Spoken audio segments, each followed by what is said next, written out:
À partir de là, que va-t-il se passer? Il va naître un projet éducatif, mais pas tout de suite. Ce projet éducatif, comment va-t-il apparaître? Parce que les quelques jésuites de l'époque, donc les compagnons, se rendent compte qu'il faut d'autres compagnons, il faut d'autres personnes, et donc il faut des gens qu'on va pouvoir former. Mais pour les former, il faut des gens qui ont quand même une certaine culture. M. Demunck l'a très bien évoqué tout à l'heure. Mais il n'y a pas d'école comme on l'a expliqué tout à l'heure au XIXe siècle. Il y en a bien quelques-unes, mais très peu.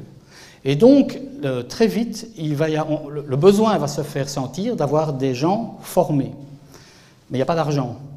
Alors, il va se passer ceci, création du premier collège à Messine, en Sicile, en 1548, parce que les notables de la ville vont proposer aux jésuites, ils vont leur dire, voilà, nous voyons la qualité de personnes qui sont dans la compagnie. Ce qu'on vous propose, on finance le collège, vous formez vos gens, mais vous formez aussi nos enfants. Naissance du premier collège, et ça va prendre une expansion très rapide.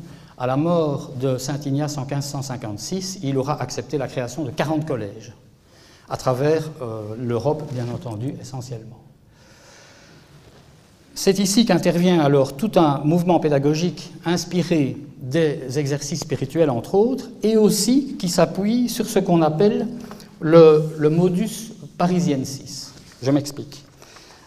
Saint Ignace, comme je vous le disais, oui, je dis Saint Ignace, pardon, parce qu'entre-temps, il a été sanctifié, enfin, entre cette époque-là et maintenant, il a été sanctifié.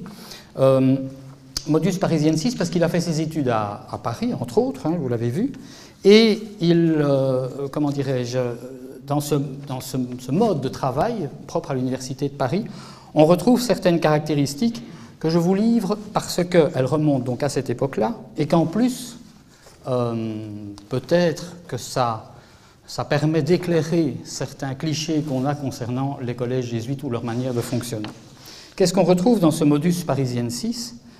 L'ordre et la progression dans les études, l'organisation rigoureuse du temps, le travail personnel et en groupe, les fréquents exercices, vous voyez la relation avec les exercices spirituels, les prestations en public, la motivation par l'émulation et le développement de toutes les capacités de l'étudiant.